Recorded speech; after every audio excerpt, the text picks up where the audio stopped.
주께서 허락하시고 모이게 하시고 삼위 동질의 하나님을 알아가게 하시니 감사합니다.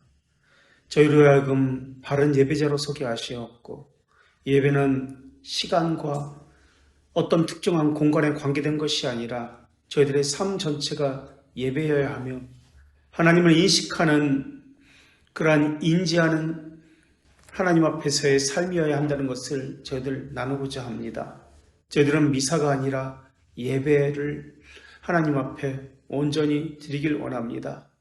그리고 교회 역사 가운데 왜 교회를 핍박했는지, 그 섭리적인 하나님의 사건들 속에서 하나님의 뜻이 무엇인지 살피길 원합니다.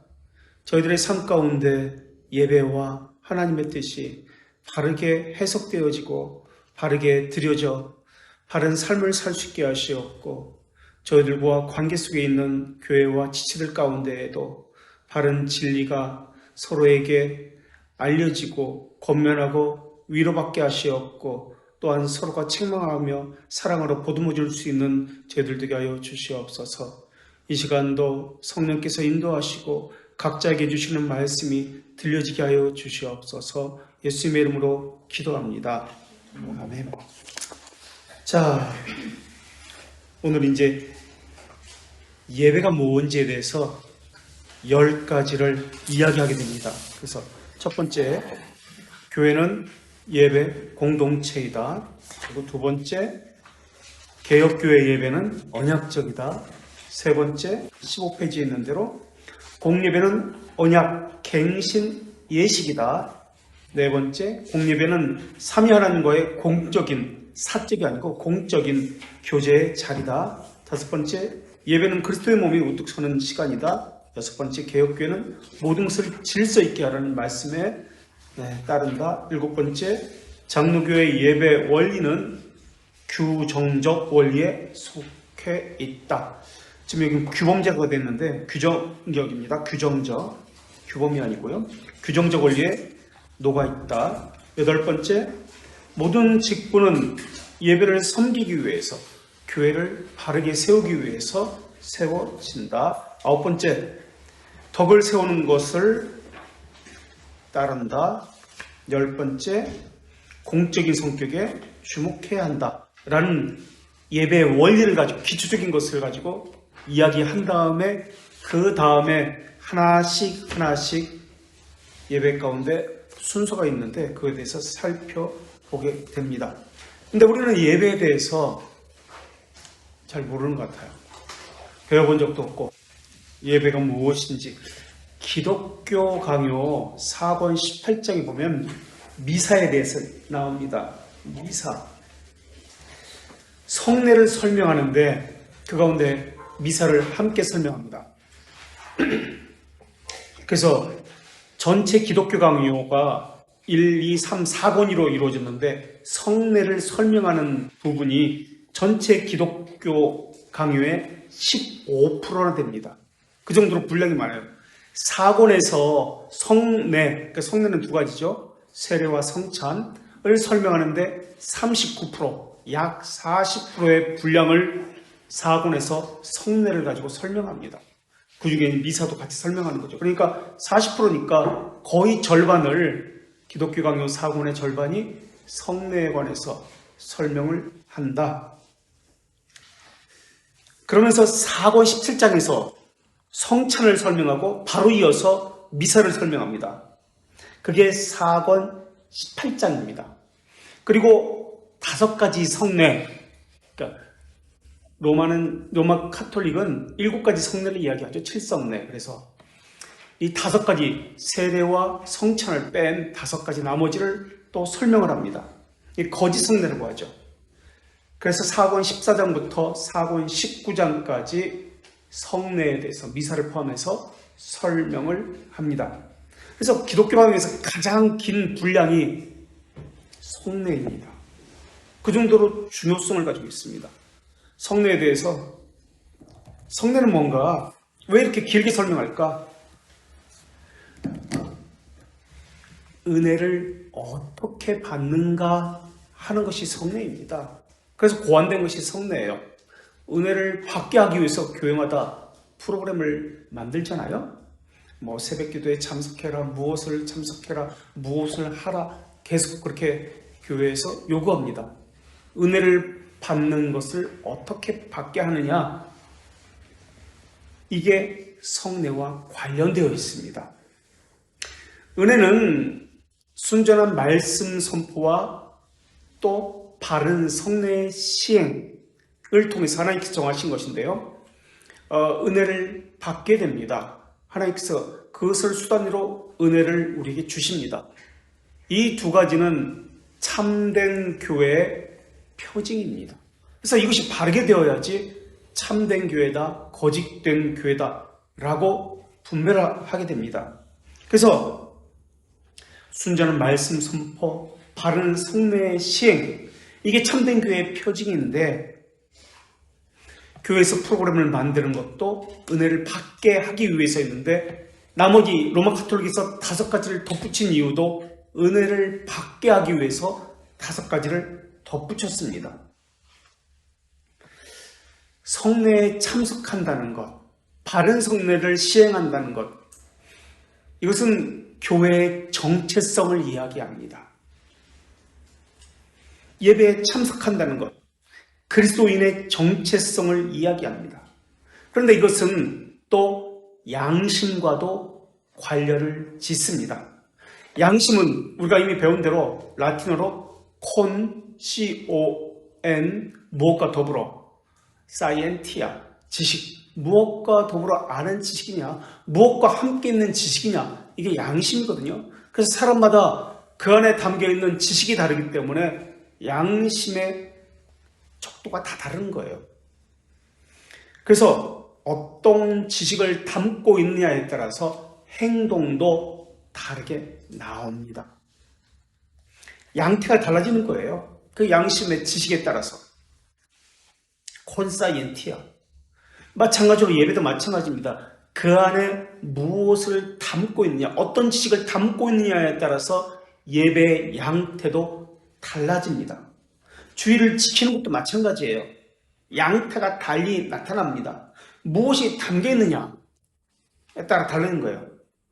그래서 은혜의 방편을 이야기할 때 기독교 강요에서는 이 성례가 제일 분량이 많다고 말씀드렸죠. 40%. 그 다음 분량이 많은 것이 무엇일까요? 혹시 아세요? 기도입니다. 기도. 3권 20장. 기독교 강요 3권 20장의 기도의 분량이 52항까지 있습니다. 분량이 엄청 많아요. 그리고 말씀은 3가지가 교회의 참된 교회의 표징이라고 말씀드렸습니다. 기도는 말씀에 종속됐는데 순전한 말씀, 이 말씀에 관해서는 기독교 강요 2권 전체가 말씀이신 예수 그리스도를 설명합니다. 그러니까 참된 교회의 표징, 이 3가지 기도를 포함해서 거의 대부분의 기독교 강요에서 이것을 설명하는데 모든 지면을 할애하고 있다. 이것은 은혜의 수단입니다. 외적인 수단과 내적인 수단이 있는데 이것은 외적인 수단입니다. 내적인 수단은 성령께서 역사하셔서 하시는 것을 이야기합니다. 외적인 수단은 성령께서 역사하시는데 교회에 이 외적인 수단을 맡겨주셨습니다. 그래서 외적인 수단, 말씀 선포, 순전한 말씀 선포, 그리고 바른 성례의 시행, 그리고 기도는 말씀에 종속된 그러한 기도를 교회에 맡겨주셨습니다. 그래서 외적 수단으로서 교회에서 행하는 것이 이 3가지입니다. 그런데 성찬은 이야기할 때 로마 카톨릭은 어떤 론을 이야기하죠? 무슨 론? 로마 카톨릭은 성찬에 관한 3가지 것이 있잖아요. 네? 뭐라고 그랬는데? 안 했어요? 했는데? 내가 그럼 헛것을 들었나? 네? 아니 맞아가지고 내가 얘기하는 거예요. 화채설. 그럼 맞게 들었네 내가. 화채설. 로마 카톨릭은 화채설이에요. 변하는 거예요. 몸이. 떡이 변하는 거예요. 변화를 써가지고. 로마 가톨릭의 사상이. 또 뭐가 있죠? 우리는 영적 임재설을 이야기하고, 또 찌빙글리가 우리가 종교개혁사에서 지금 마하브로 회담, 루터와 찌빙글리가 회담을 하는데 한 가지 합의를 하지 못한 게 바로 성찬 문제입니다. 찌빙글리가 주장했던 것은 상징설입니다. 상징설. 그래서 루터의 공제설 또는 공전설, 그리고 찌빙글리의 상징설, 둘이 합의가 안 되는 거예요. 왜 합의가 안 될까? 자, 은혜를 받는 방편과 관련되어지기 때문에 그렇습니다. 그래서 로마 가톨릭은 세례와 성찬 두 가지 것 외에, 우리는 니케아 신경이나 고백을 할 때 하나의 세례만을 믿습니다. 고백해요. 근데 그들은 7가지를 이야기합니다. 어떤 것이 있냐면 견진내, 청소년들 입교의식할 때 교리를 묻습니다. 어디든 물어서 그게 통과되면 입교가 됩니다. 교인의 자격이 주어지는 거예요. 근데 통과 못하면 다시 공부해야 돼요. 교리에 대해서 질문을 하고 있는지, 제대로 하는지, 그 견진내입니다. 교리문단. 그래서 정식 교인으로 영세를 주고 인정을 하는 거예요. 또 종부성사가 있습니다. 이거는 병자성사라고도 이야기해요. 죽을 때 하는 거. 죽을 때 고백을 받고 사제가 죄들의 용서를 하면서 천국에 간다. 이런 병자성사 또는 종부성사, 죽을 때 하는 거. 또 혼인례가 있습니다. 혼배성사라고 해요. 결혼식. 그리고 수인례가 있습니다. 신품. 사제가 성직자로 임명을 받는 거, 이런 것들. 수인례. 또 고해성사가 있습니다. 죄를 사제 앞에서 고백하는 것. 이런 고해성사, 혼인례, 수인례, 종부성사, 견진례, 이런 5가지 것들을 성례에 포함시켜서 7가지라고 이야기합니다. 자, 그렇다면 예배, 미사의 차이가 무엇일까 하는 것입니다. 우선 미사는 고안물입니다. 은혜를 받게 하기 위해서 고안된 프로그램들, 이 미사입니다. 성례는 은혜를 받는 방법에 관한 것입니다.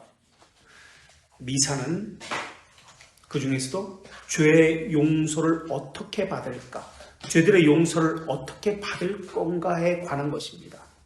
성경에서나 어떤 교리문답서에서 죄의 사면이라고 할 때는 이것은 하나님의 측면이고, 죄들의 용서는 사람의 측면입니다. 그래서 죄들의 용서는 지금 사람의 측면을 이야기하고 있습니다. 죄들의 용서를 어떻게 받을까, 이것이 미사입니다.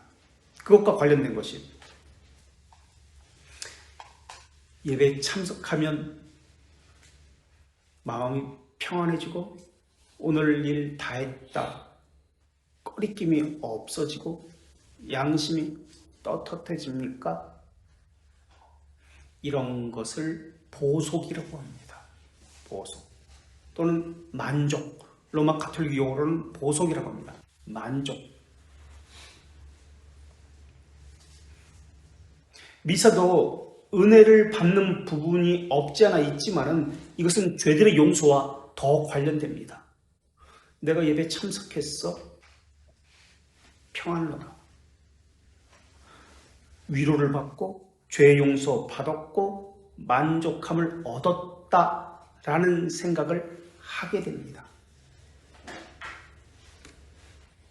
그래서 로마 가톨릭은 죄의 용서를 선포합니다. 너의 죄가 사하여졌노라. 죄의 씻김과 관련돼요. 그래서 이 허연 연기를 뿜고 다니면서 이렇게 하면서 이게 죄를 사해주는 그런 상징적인 행위잖아요. 그래서 죄의 용서와 관련된 것이 미사입니다. 그렇다면 죄 용서가 어떻게 이루어지는지 이걸 봐야 합니다. 로마 가톨릭은 미사를 드리면 죄 용서를 받는다고 이야기합니다. 자, 그렇다면 예배 참석하면 마음이 평안해지십니까? 만족이 있으십니까? 죄들의 용서가 이루어진 것입니까? 예배 참석하면 온전히 예배를 드린 것입니까? 그 예배는 하나님이 받아주신 것입니까? 어떻게 생각하세요? 예배 참석하면 하나님이 받아주신 예배인가요? 참석만 하면? 온전히 드린 것인가요? 보속입니다. 만족입니다. 미사예요.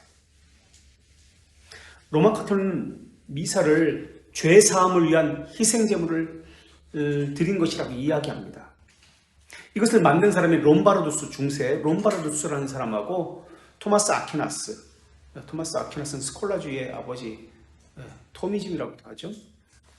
신학대전을 쓴 사람. 그래서 롬바르두스하고 아퀴나스입니다. 중세 12세기, 13세기 사람인데요. 미사에 참석하면 하나님께 속죄의 제물을 드린 것이다 라고 여깁니다. 이게 만족과 관련된 것, 죄들의 용서가 만족과 관련된 것, 그래서 보속이라고 하는데 이것이 미사입니다. 첫 번째, 보속과 관련되어지는 것, 만족과 관련되어지는 것. 내가 이런 봉사를 했어? 내가 교회에서 이런 일을 했어? 이런 섬김을 했어? 설거지를 했어? 뿌듯해지는 것, 만족입니다. 두 번째는 죄들의 용서는 로마 카톨릭은 영원성, 우리는 단번에라고 하잖아요. 예수 그리스도의 신성, 영원성을 이야기합니다. 그 효력은 우리 돌트레티 2장 8항에서 또 9항에서 배우고 있지 않습니까? 영원하다. 그래서 단번에라고 그렇게 성경은 표현하고 있습니다. 근데 이것을 그들은 부인합니다. 매번 지속적으로, 일시적으로, 반복적으로 이것이 그들이 미사입니다. 그렇다면 그것은 무엇을 얘기합니까? 예수 그리스도에 뭘 부인하는 것이죠? 하나님 되심을, 신성을 부인하는 거예요.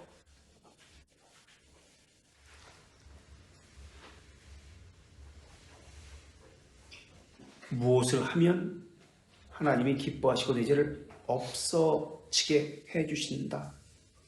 보속, 만족해 해주신다. 하나님을 부드럽게 해주고 그분의 진노를 풀어주고 유아라고 하는데 유아가 수립된 것입니다.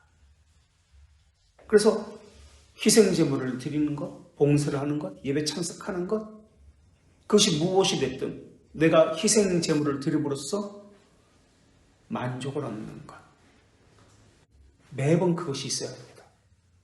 그러니까 예수 그리스도의 영원성을 부인하죠. 매번 그런 만족을 얻습니다. 예배를 통해서, 미사를 통해서.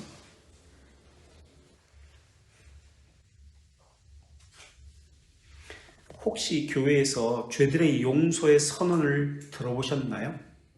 교회에서 목사가 너의 죄가 사해졌노라 이렇게 사죄의 선언을 하는 거 들어보셨어요? 목사가 죄들의 용서의 선언을 하는 것, 교회가 죄들의 용서의 선언을 하는 겁니까? 목사가 죄들의 용서의 선언을 하는 겁니까?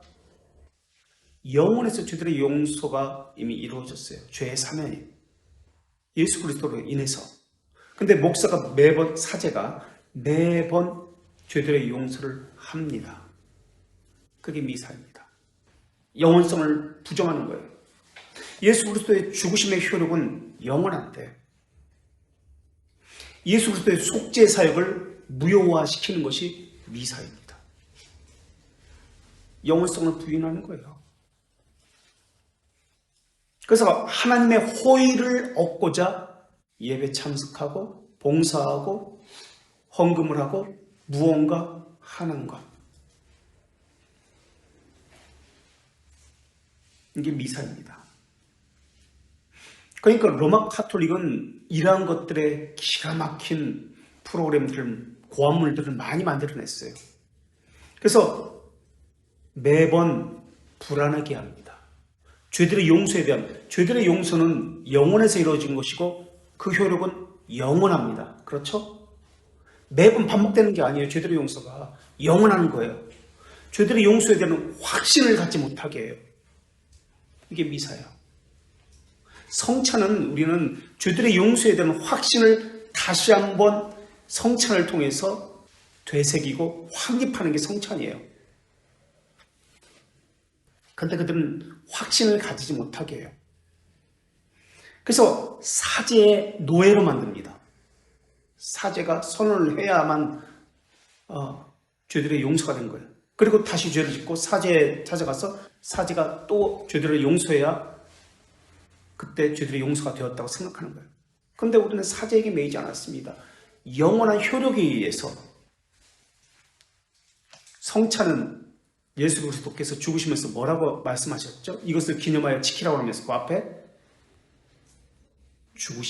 주의 죽으심을 영원히 주님께서 오실 때까지 전하는 것이니라. 주의 죽으심을 오실 때까지 전하는 거예요. 주의 죽으심이 의미하는 것이 죄들의 용서예요. 그 언약이란 말입니다. 그런데 이것을 없애버리는 게 미사예요.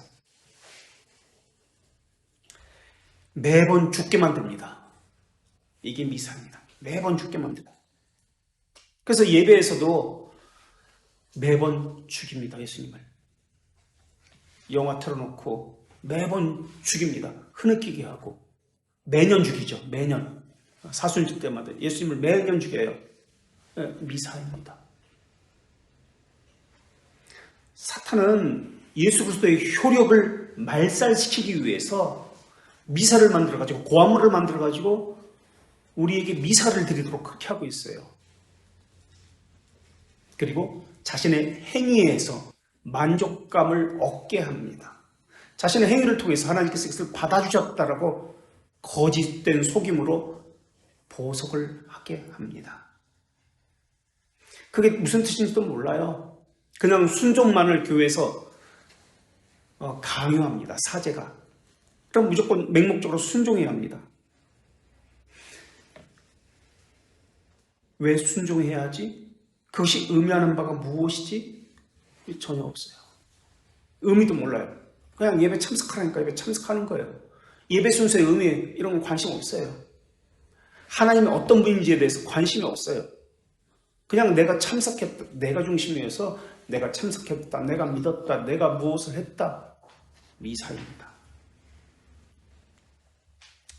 미사와 성만찬의 차이에 대해서 하이델베르크 80문에서 설명을 합니다. 거기에 보면은 교리책 있는 분 127페이지에 있습니다. 80문 보셔도 좋습니다. 거기에 보면은 주님의 성찬이 우리에게 증명하는 것은 십자가에서 단번에 성취한 예수 그리스도의 유일한 희생제물이다.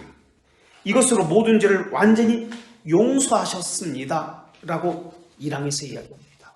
단번에 죽음으심으로 완전히 모든 죄를 용서하셨습니다. 그런데 미사는 이것을 부정합니다. 그리고 2항에서 이와는 달리 미사는 살아있거나 죽은 자는 제사장들이 그들을 위해 매일 드리는 것과는 달리 그리스도의 고난으로 말미암아 죄들의 용서를 받은 것이 아니다라고 이야기합니다. 그리스도의 고난으로 죄들의 용서함을 받은 것이 아니다. 이게 미사입니다. 그들의 섬김, 그들의 예배 참석, 그들의 무언가 행위 이것으로 만족을 얻고 죄들의 용서함을 매번 받습니다. 그리고 계속해서 3절에 실제로 미사가 예수 그리스도의 단번에 드린 희생 제물과 고난을 부인하고 고소된 우상 숭배와 다를 바가 없다는 것이다.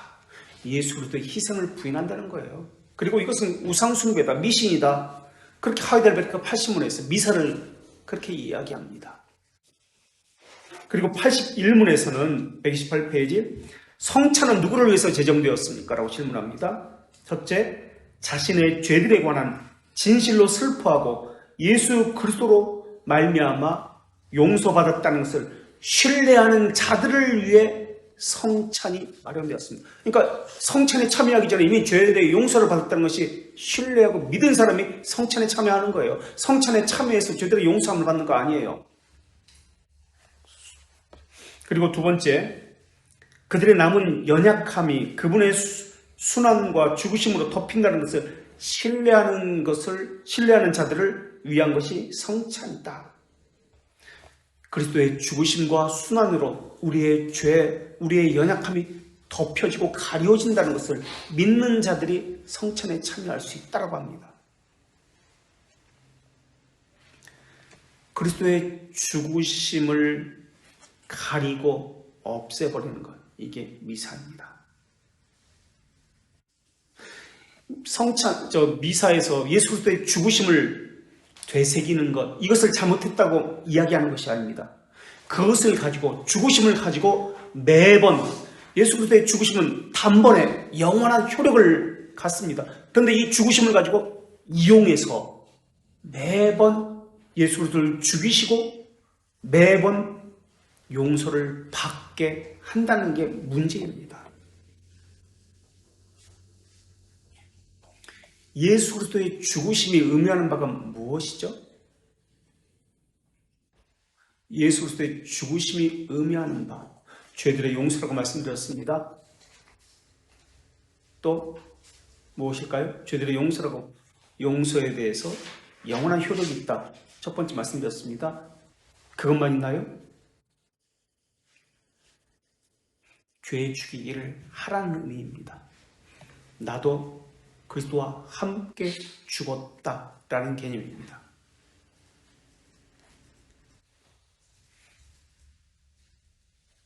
그리스도에게 연합된 자로서 죄 죽이기를 해야 합니다. 죄 죽이기를 하는 자만이 성찬에 참여할 수 있습니다. 그래서 이것을 다른 말로 난행고행이라고 이야기합니다. 난행고행. 한자적으로 한문으로 풀어서 이야기하면 여러 가지 고난을 받으면서 수행에 참여한다 라는 말인데요. 자기를 부인하는 것, 자기 십자가를 지고 예수 그리스도를 따르는 것을 이야기합니다. 그런데 자기를 부인하는 거 없어요. 자기 십자가를 지고 예수 그리스도를 따르는 거 없습니다. 그저 참여만 하면 은혜 받을 수 있다. 죄 용서 받을 수 있다. 은혜만 받으려고 합니다. 이게 미사입니다.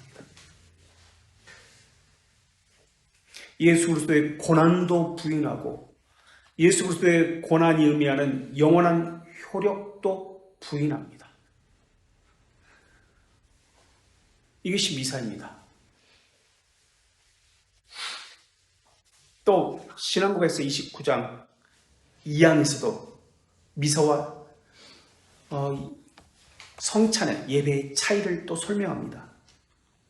그러니까 로마 가톨릭은 가공된 것을 만들어서 그렇게 하면 은혜 받는다. 그렇게 하면 죄들의 용서함을 받는다. 라고 이야기합니다. 그렇다면 구약의 성도들은 제물을 드림으로써 죄들의 용서함을 받았을까요? 정유, 죄들의 용서함을 어떻게 받았을까요? 구약의 성도들은? 응? 희생 제물을 드림으로써 받은 거예요? 죄들의 용서를? 희생 제물에서 나타난 예수 그리스도의 상징? 그림자? 보면서 만났어요. 그래서 고백으로 죄 용서를 받았습니다. 고백으로. 희생 제물을 드림으로써 죄 용서 받은 게 아니라 예수 그리스도에 대한 제물을 통해서 예수 그리스도를 바라보는 거예요. 예수 그리스도를 바라보면서 고백을 통해서 죄 용서함을 받았습니다.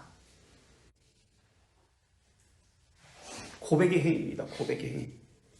제물을 드렸기 때문에 용서함 받은 거 아니에요. 메시에 대한 소망과 그에 대한 고백 때문에 용서받은 것입니다. 죄 용서함을 받으려고 무엇을 가져온다.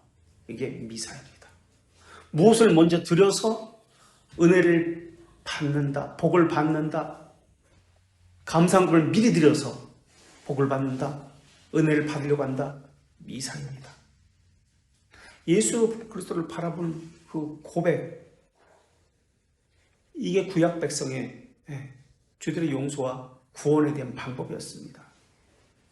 그래서 예수 그리스도를 바라보면서 그 당시에도 살아갔던 겁니다. 지금도 마찬가지예요. 천국 백성으로서 예수 그리스도께서 다시 오실 것을 바라보면서 살아가는 겁니다. 자기를 부인하고 자기 십자가를 지면서 예배에 참석했다? 그건 미사입니다. 그 안에 자기 주림이 있습니까? 절제가 있습니까? 순종이 있습니까? 자기 포기가 있습니까? 자기 부인이 있습니까? 자기 십자가를 지는 것이 있습니까? 그것이 없으면 미사입니다. 또 무엇을 조건을 내걸고 예배하면 미사입니다. 은혜 받기 위해 참석했다. 예배 미사입니다. 천국 가려고 예배 참석했다. 미사입니다. 죄 용서 받으려고 예배 참석했다. 미사입니다. 무엇을 바라고 믿는 것, 참석하는 것, 미사입니다. 예수 그리스도께서 나의 죄를 위해서 모두 용서해 주셨습니다. 이 확신을 없애버리는 것이 미사입니다. 신자는 이러한 죄들의 용서에 대한 확신이 있습니다. 이게 복음이거든요. 죄들의 용서에 대한 언약이 복음이에요. 그래서 죄들의 용서에 대한 확신을 가지고 감사함으로 반응하는 겁니다. 자기를 절제하고 자기를 부인하고 난행고행의 삶을 사는 것이 예배입니다.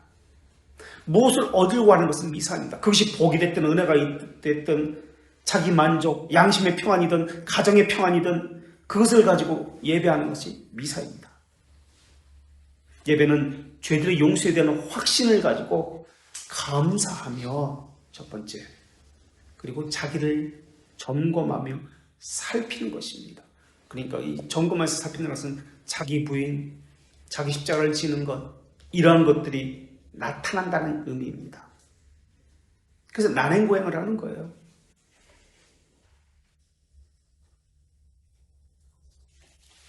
물론 의식에 참여하는 사람하고 심정적으로 예수 그리스도를 바라보면서 고백하는 사람은 겉으로 표현되지도 않고 겉으로 드러나지 않기 때문에 겉으로 볼 때는 둘이 똑같아 보일 수가 있습니다. 그러나 하나님은 아십니다. 의식으로만 참여하는 사람은 미사를 행하고 있는 것입니다. 예수 그리스도에 대한 고백, 예수 그리스도가 어떤 분인지 그건 전혀 상관이 없어요. 알 이유도 없습니다. 하나님은 어떤 분인지 알고자 하지도 않습니다. 그냥 내가 참석하고 내가 봉사하고 내가 무엇을 하는 것, 이것에만 관심이 있습니다. 이게 미사입니다. 어떤 예배를 해왔습니까? 지금까지. 자, 미사는 하나님의 말씀대로 살려고도 하지 않습니다. 의식으로만 생각합니다. 형식으로만 생각하기 때문에 형식적인 참여, 이게 중요합니다. 예배는 삶과 이어집니다. 자기 부인이 있고 자기 십자가를 지는 것이 있으니까 삶과 이어지는 것이 예배입니다. 그런데 미사는 삶과 분리되어 있습니다. 그러니까 그 사람에게서 의의 열매, 빛의 열매를 찾아볼 수가 없습니다. 성령의 열매를 찾아볼 수 없습니다. 그러나 로마 카톨릭은 자선이라고 합니다. 선행이 있습니다. 그것을 조건으로 천국에 가고 은혜를 받고 복을 받기 때문에 조건입니다. 자선을 공로로 삼습니다. 그러나 우리는 자선은 자비, 선행은 조건이 아니라 뭐죠? 정의자는 뭐예요? 조건이 아니라 결과, 열매예요, 열매. 선행은 조건이 아니에요. 하나님 앞에 나아가는 열매, 조건이 아니라 열매입니다. 하나님께서 주시는 열매예요. 저절로 따라 나오는 결실이에요. 억지로 되는 것이 아니에요. 저절로 따라 나오는 결실. 이게 예배로 이어지는 거예요. 삶의 예배가 그런 말이에요. 그래서 흉내내는 것이 아니에요. 그래서 삶에서 순종하는 것이 예배에서도 그대로 순종으로 나타나는 겁니다. 또 미사는 사람에게 관심이 많습니다. 왜냐하면 사람에 의해서 은혜를 받게 되기 때문에, 사제에 의해서. 그래서 미사는 목사에게 관심이 많습니다. 어떤 목사?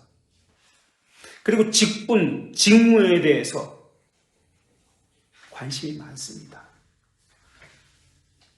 중요한 것은 사람이 고귀한 것이 아니라 하나님의 말씀이 고귀한 것이고, 설교자가 중요한 것이 아니라 하나님의 말씀이 중요하고, 직분, 이 직분은 하나님께서 주신 것이기 때문에 중요하지, 그 직분을 가진 사람은 중요하지 않습니다.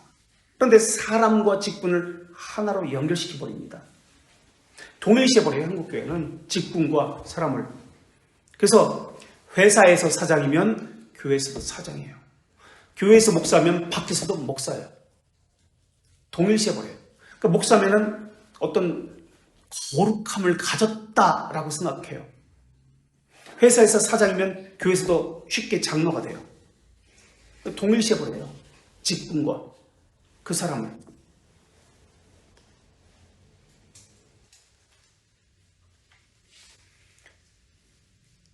목사가 그래서 그 직분을 가지고 월권을 하고 다른 짓을 합니다.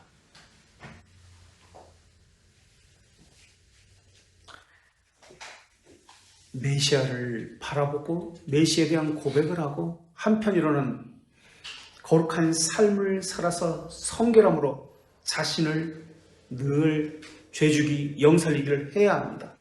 이것이 나타나는 것이 예배입니다. 그런데 그것은 없습니다. 의식과 형식만 있습니다. 자신을 돌아보는 것이 없어요. 묵상을 해도 마찬가지예요. 형식적으로만 해요. 미사입니다.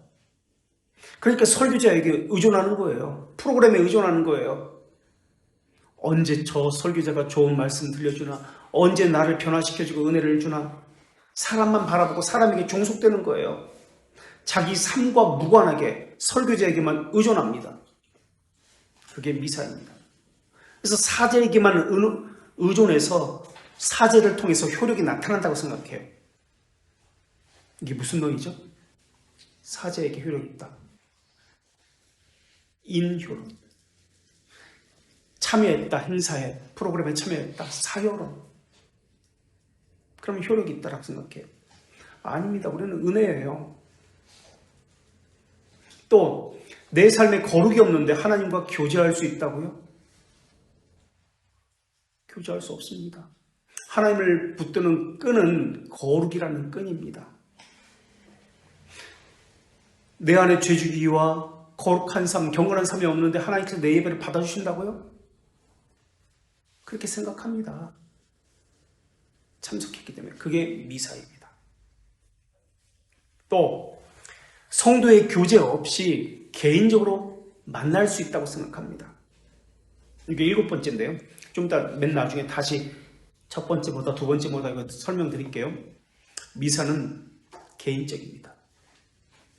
그러나 예배는 교제가 있습니다. 성도의 교제입니다.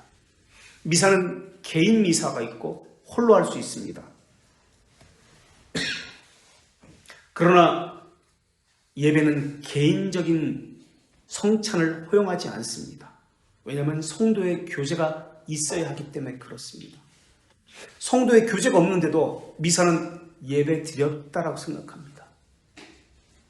그냥 혼자 왔다가 교제 없이 그냥 가는 사람들 많이 있죠. 예배 드린 거 아닙니다. 그건 미사입니다.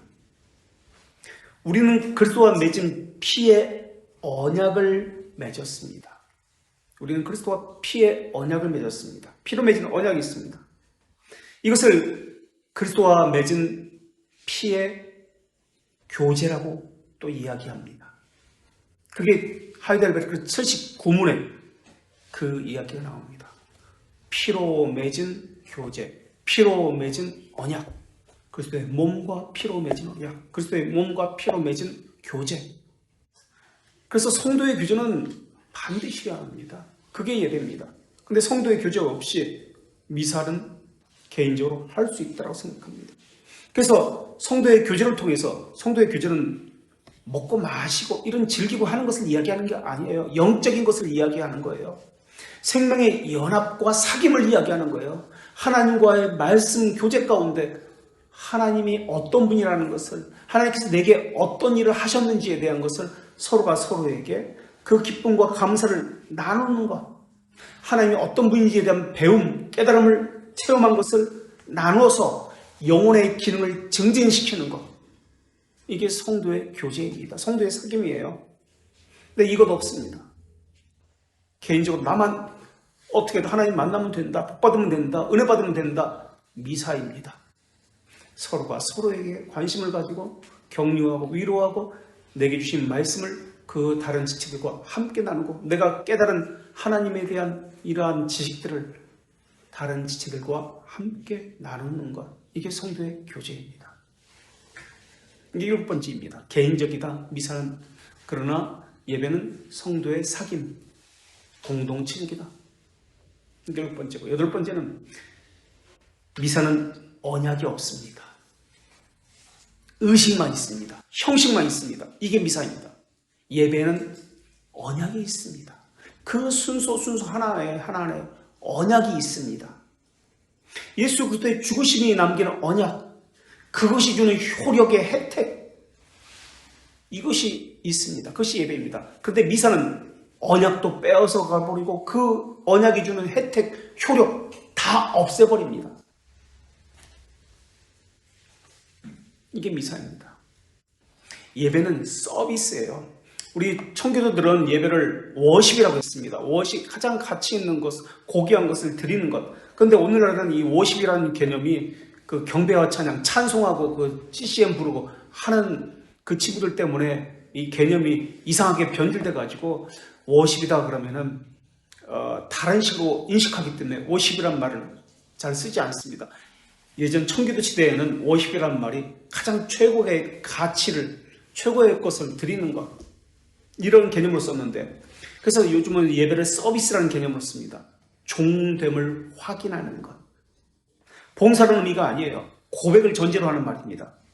그러니까 주님이라는 분이, 주님이 어떤 분인지, 그리고 내가 어떤 존재인지 알고 관계적인 것을 이야기할 때 종됨을 이야기합니다. 서비스를 이야기합니다.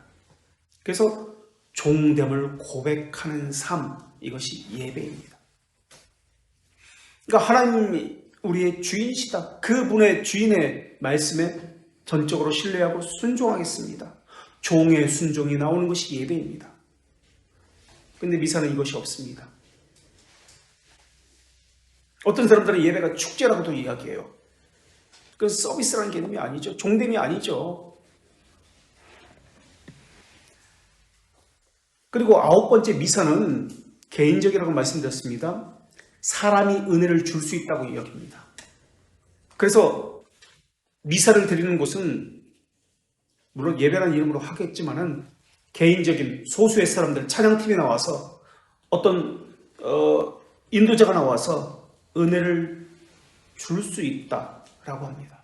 그래서 은혜를 줄 수 있는 방편으로 손을 들라고도 이야기하고 눈을 감으라고도 이야기하고 서로가 서로에게 사랑합니다, 서로에게 말을 하라고도 이야기하고 수많은 몸짓, 행동, 말들을 하게 합니다. 같이 일어나라고도 하고 마치 자기들이 무언가 줄 수 있는 사람들처럼 찬양팀이 소위 그 최고로 찬양팀 그 인도자들이 그 짓을 많이 합니다. 은혜를 줄 수 있다라고 생각하기 때문에 그렇습니다.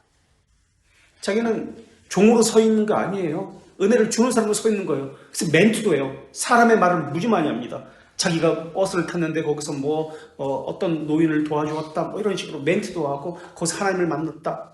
자기가 뭔데? 이 공적 예배, 개인적인 어떤 이야기를 하는 거지.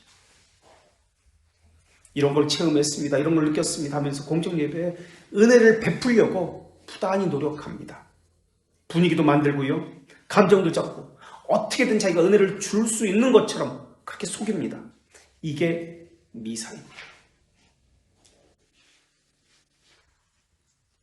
종됨을 인정하고 고백하는 것이 예배인데 그들은 자기가 은혜를 주는 사람이라고 생각합니다. 위선, 가증한, 거룩한 삶과는 무관한 것들이 행동만 가지고 이야기합니다. 음악과 빛을 가지고 감정을 분위기를 조장합니다. 이게 미사입니다. 그리고 10번째는 미사는 하나님을 빚쟁이로 만듭니다. 흉내만 내요. 내가 무엇을 했으니까 하나님도 무엇을 주십시오. 요구합니다. 빚쟁이입니다. 하나님.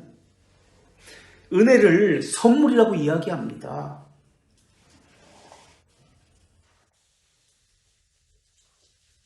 그런데 미사는 사람 중심이고요. 내가 무엇을 했기 때문에 하나님이 내게 무엇을 주셔야 됩니다. 그 은혜를 주도하고 이것을 인도하는 사람은 사람입니다. 찬양 인도든 예배 인도든 설교자든 뭐가 됐든 사람이 중요합니다. 예배는 주인이 홀로 하나님이십니다. 주제이신 하나님이십니다. 근데 하나님이 드러나는 것이 아니라 사람이 드러나게 하려고 합니다. 그래서 예배는 개인적인 것이 없습니다. 독창, 특송, 부분적인 찬양대, 찬양팀, 사람이 주도하는 어떤 일부분이나 어떤 그런 것이 없습니다. 성령님이 주인이시고 인도해 가십니다. 그리고 우리 모두가 함께 성령님, 그 하나님께 우리의 종됨을 보이는 것이 예배입니다. 부분적으로 따로 떼어서 하는 것들, 소년부 예배, 청년부 예배, 1부 예배, 2부 예배, 3부 예배, 부분적으로 예배하는 것. 미사는 개인적입니다. 근데 예배는 우리 모두가 함께 남녀노소 하나님 앞에 모두가 모여서 종됨을 고백하는 것입니다. 그렇다고 직분과 직무를 없애는 것은 아닙니다. 하나님이 주신 직분과 직무, 질서가 있습니다. 그리고 이 모든 것들은 하나님이 주신 말씀만이 유일한 표준입니다. 자, 11번째 미사는 사람이 임의로 은혜를 조성합니다. 예수 그리스도께서 하신 것을 유일한 것으로 삼지 않습니다. 세대식을 볼까요? 교회에서 하는 임직식을 볼까요? 공적으로 하는 교회 전체적인 행사인데 세례를 받는다, 교회 장로가 된다, 권사가 된다. 그러면 교인들은 참석합니까? 참석 안 해요. 다 도망가요. 원래 재직회를 한다. 그럼 교인들은 다 도망가요. 그리고 그 장로가 임직되는 그 친인척만 다른 교회 사람들이 와가지고 자리를 채워요. 왜 그래야 되는 거죠? 자기 교인들은 다 집에 가버리고 남의 교회 사람들은 와가지고 축하해주고 자기 교회 일꾼을 세우는데 왜 남의 교회 사람이 와가지고 축하해줘요? 그리고 자기 교회 사람들은 왜 다 도망가요? 참석을 안 해요. 왜 그래요? 자기 교회 직분자 아닌가요? 우리가 뽑은 직분자 아닌가요? 모두가 함께 참여해서 축하해주고 우리를 위해서 수고해 주십시오.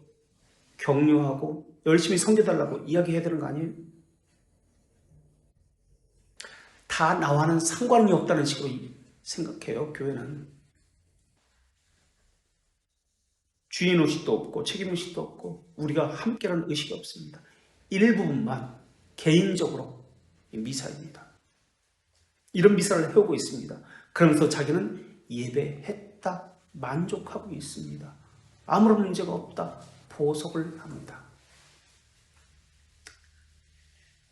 성경이 말하는 진리는 12번째로 예수 그리스도께서 우리를 위해서 한 것을 이야기합니다. 우리가 하나님을 위해서 한 것을 이야기하지 않습니다. 그러나 미사는 우리가 하나님을 위해서 한 것을 이야기합니다. 우리가 이렇게 했습니다. 영광의 박수. 사람이 한 것을 가지고 이야기합니다. 하나님이 한 것을 우리가 감사하고 그것을 찬양해야 되는데 이것이 예배인데 사람이 한 것을 가지고 하나님 앞에 무언가 달라고 이야기합니다. 그게 미사입니다. 하나님이 하신 것을 사람이 흉내내기도 합니다. 그것을 재현해냅니다. 그것이 미사입니다. 예수 그리스도는 직접 우리를 위해서 죽으셨습니다. 돌아가셨습니다. 그런데 자기는 안 죽고, 미사는 자기는 안 죽어요. 사제는 자기는 안 죽어요. 의식만 인도합니다. 그리고 의식에만 참여합니다. 형식의 프로그램에. 그게 미사예요. 자기는 안 죽어요. 예수님 우리를 위해서 죽으셨는데. 예수 그리스도의 죽으심에 연합해서 우리도 죽어야 하는 겁니다. 그것을 해야 돼요. 근데 자기는 안 죽고 흉내만 내요. 흉내를 내면서 효력이 있다가 효력이 나타난다, 속이고 있습니다. 이게 미사예요. 이건 다 허상입니다. 예수 그리스도의 죽으심은 실제입니다. 그러나 미사가 행하는 이 프로그램의 모든 것들은 다 허상입니다. 사람을 속이는 것입니다. 그런데 그게 속아가지고 맹종하고 있어요. 그게 뭘 이야기하는지도 의미도 모른 채 그냥 참석하고 있어요. 광화문에서 십자가를 지고 그래 돌아다녀요. 사람이 한 명씩 십자가를 지고서 너는 여기서부터 이만큼 끌고 가라. 흉내내고 있어요. 십자가를 지라는 말은 십자가 만들어가지고 광화문에서 끌고 가라는 얘기가 아니에요. 예루살렘 거기 소위 성지순례라고 그랬죠. 성지순례는 로마 카톨릭 용어입니다. 성지순례라는 말을 안 씁니다.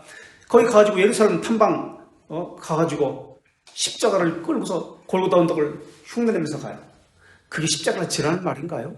삶에서 자기를 부인하는 거예요. 죄주기 하라는 거예요. 난행고행 하라는 거예요. 이게 십자가를 지라는 말인데 흉내내는 거예요. 원숭이처럼. 이게 미사예요. 그래서 십자가를 지고 광화문에서 이렇게 끌고 다니는 거예요. 자기 삶에서 자기를 죽이는 것 없이 흉내만 내는 것, 이걸 미사라고 합니다. 자, 이런 것들을 정리해 볼까요? 다시 정리해 보면 예배와 미사의 차이점은 첫 번째, 미사는 만족. 이것은 로마 카톨릭은 보속이라고 합니다. 보속. 고해 성사를 하면은 만족했다, 이런 보속을 했다, 그런 개념입니다. 보속을 하는 것, 만족과 관련된 것이 미사입니다. 그래서 이들은 위로받는 것, 만족한 것, 은혜 받는 것에 관심이 있습니다. 자기가 해야 하는 것에 관심을 갖는 것이 아니라 하나님 이것을 주십시오라고 그것에 관심이 있습니다. 만족과 관련된 것, 미사. 두 번째는 죄들의 용서에 대해서 영원성을 무시해버립니다. 그래서 이례적입니다. 반복적으로, 지속적으로, 단회적으로, 반복적으로 하는 것이 미사입니다. 예수 그리스도를 부인하는 거예요, 이거는. 그래서 적 그리스도라고 한 거예요, 그게. 우리 신앙의 선배들이 죄들의 용서에 대한 영원성, 그 효력을 부인합니다. 그래서 매번 합니다. 세 번째, 미사는 고백 없습니다. 고백이 없습니다. 행위만 있습니다. 미사는 내가 무엇을 드린 것을 조건으로 삼습니다. 그 행위입니다. 내가 예배했다, 섬김했다, 뭘 했다, 그것을 가지고 은혜를 요구합니다. 은혜는 성경에서는 선물이라고 이야기하는데 그것을 가지고 은혜를 요구합니다. 내가 이렇게 여전도회 회장으로 몇십 년간 섬겼는데 하나님 이럴 수가 있습니까? 미사입니다. 이게 세 번째, 미사는 고백이 없습니다. 행위만 있습니다. 네 번째, 미사는 자기 부인의 삶이 없습니다. 그냥 사제가 행하는 의식의 참여만 있습니다. 자기 부인의 삶, 그러니까 이원론적인 삶이에요. 그러니까 삶과 예배가 별개예요. 교회와 세상, 삶, 이게 별개 보여요. 자기 부인의 삶이 없습니다. 이제 네 번째입니다. 미사가. 다섯 번째, 예수님이 하나님이 어떤 분인지 관심 없어요.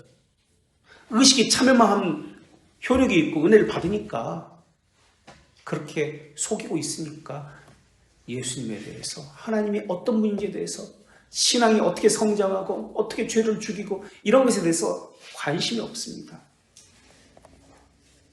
다섯 번째입니다. 미사는 진리에 대해서 관심이 없습니다. 그저 사제가 말하면 그냥 순종합니다. 맹목적 순종합니다. 여섯 번째, 직분과 사람을 동일시하는 게 미사입니다. 직분과 사람을 동일시합니다. 그래서 사람에게 의존합니다. 직분과 사람을 동일시합니다. 이 미사예요. 사람에게 매입니다. 7번째, 미사는 성도의 교제. 피로 맺은 그 언약의 사귐이 없습니다.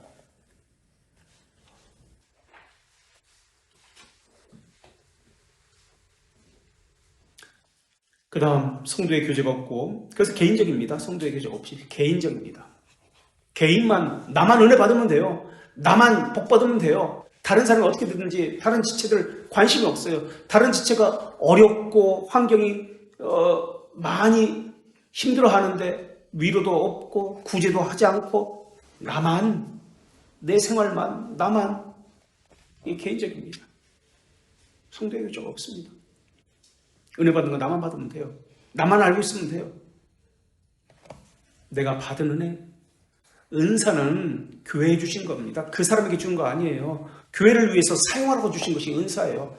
그것을 주셨을 때는 나는 다른 지체에게 이것을 알리고 또 사용해야 합니다. 그래서 우리 모두가 교사입니다. 근데 이게 없어요. 개인적입니다. 미사는. 성도의 교제가 없다. 그 다음에 8번째, 미사는 언약이 없습니다.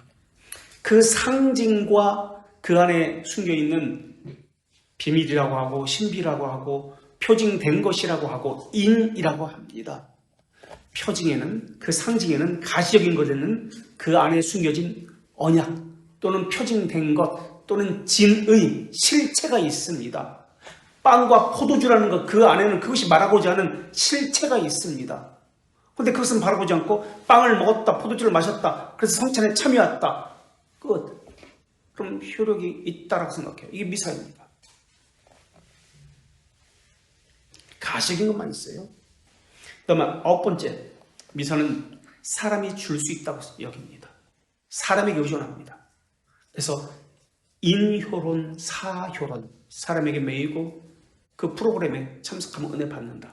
아닙니다. 우리는 은효론, 은혜의 선물을 우리는 거저 받습니다. 거저라는 말은 값없이라는 말인데, 값없이라는 것은 가치를 매길 수 없다, 공짜라는 뜻이 아니라 너무 커서, 가치가 너무 커서 값을 매길 수 없다는 뜻이지 공짜다, 무가치하다 그런 뜻이 아닙니다. 자, 그 다음 11번째, 미사는 하나님을 빚쟁이로 만듭니다. 그래서 거래하자고 해요. 내가 이스라엘 있으니까 하나님 주셔야 합니다. 빚쟁이로 만듭니다.